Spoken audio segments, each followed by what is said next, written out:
कगवा बोलेला सवनवा में आज शिव गुरु आई हैं अंगनवा में। चर्चा कराई भी सवनवा में आज शिव गुरु आई हैं भवनवा में। कगवा बोलेला सवनवा में आज शिव गुरु आई हैं अंगनवा में। भंगिया धतुरवा के भोगवा लगाईम, भंगिया धतुरवा के भोगवा लगाईम।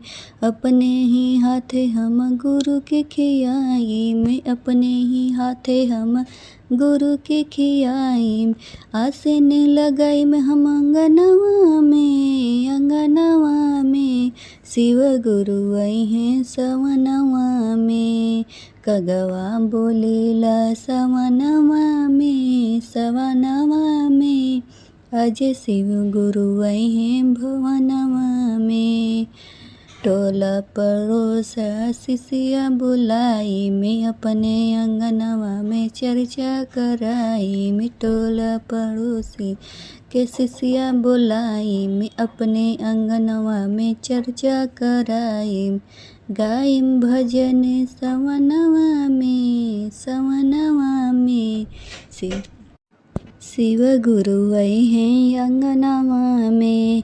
गाइम भजन सवनवा में शिव गुरु आई हैं अंगनवा में।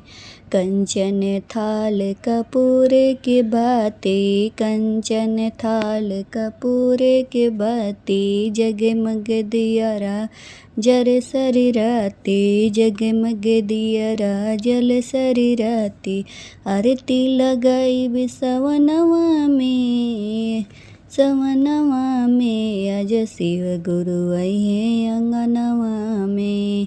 बोलेला कगवा सवनवा में आज शिव गुरु आई हैं सपनवा में। शिव गुरु आई हैं अंगनवा में।